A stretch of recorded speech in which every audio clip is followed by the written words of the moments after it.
Alang sa unang detalye sa mga balitang lokal, gatong daipos karong nga puna mga kaabigo buhatan sa Commission on Elections nagpagawas og kamanduan sa mga kandidato nga tangtangon ang tarang election propaganda sulod lamang sa 5 ka adlaw. Kaabigong Aldren Dilyama alang sa dugang detalye. Balita sakto sa hapon.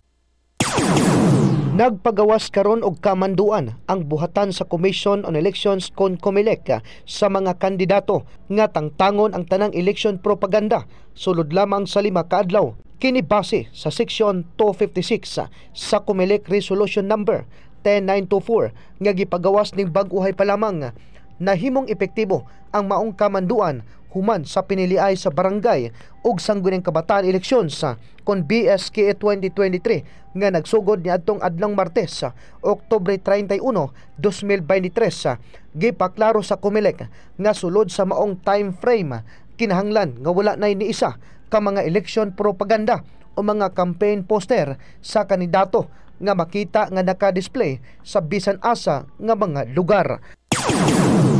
Saktong balita ni kaamigo Aldren Dilyama sa XMB 104.7 Music Best Radio Sakto Pagadian.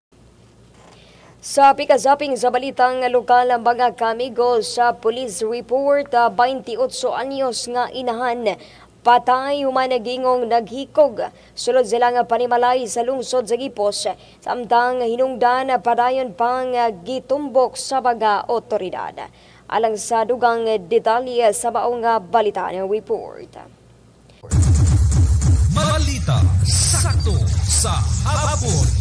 Patayong sa ka-28 anyos nga inahan sa dihang naghikog kini sulod mismo sa CR silang panimalay alas 2 ang takna sa kadlawon kagahapong adlaw Nobyembre 2, 2023. Daila ang mga biktima nga si Angeline Benetes Lanticse 28 anyos, adunay 2 ka mga anak nga babayi, 6 anyos ug usa ka tuig kapin ug nagpuyo sa lower poblasyon na Gipos, Zamboanga del Sur. Base sa revelasyon sa inahan sa biktima nga si Imelda Benitez Lanticse, alas 2 sa sayong kabuntagon kagahapong adlaw nakamata siya tungod sa hilak siyang apo kay tingali nagayo kini og gatas. Hinungdan nga nibangon siya ug dito niya gisangpit ang biktima apan wala kini ditubag. Hinungdan nga iyang gikuha ang yawi sa kwarto ug iya kining giablihan apan wala niya nakita ang biktima sa higdaanan. Rason nga nisulod siya sa CR ug dito niya nakaplagan ang biktima nga nagbitay ug wala nay kinabuhi gamit ang gamay nga pisi nga gihikot siya nga liog. Sa kasamtangan na barayon pagagisuta sa mga otoridad ang hinungdan sa pagpakamatay sa maong biktima. Saktong balita ni kamigang Jacel Lagumbay sa 104.7 The Exambi Music Best Radio Sakto Pagadian.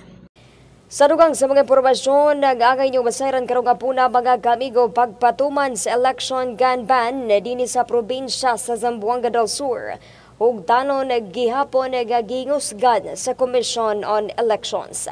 Atong dawaton ang report ni kabigong Aldren Dilyama. Balita sakto sa hapon.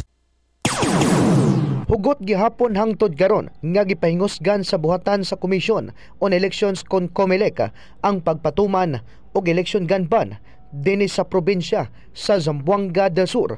Kahinumduman nga ang mga personahe sa COMELEC padayon nga galusad og checkpoint operation sa mga kalungsuran og dinhi sa dakbayan kauban ang mga kapulisan. Nasayran nga ang election gun ban mulungtad kini hangtod sa Nobyembre 29, 2023 kung diin ning mga panahona hugot nga gidili ang pagdala og mga armas sa mga pampublikong lugar bisan pa man og lisensyado pa kini. Ang sikinsa man nga mulapas mapahamtangan og silot nga usa hangtod 6 ka tuig nga pagkapreso og permanente nga madisqualify sa paghawid og posisyon sa gobyerno og katungdanan ug katungod sa pagbutar. Samtang dinhi sa probinsya sa Zamboanga del Sur dunay mga natala ang mga kapulisan nga misupak sa gun ban.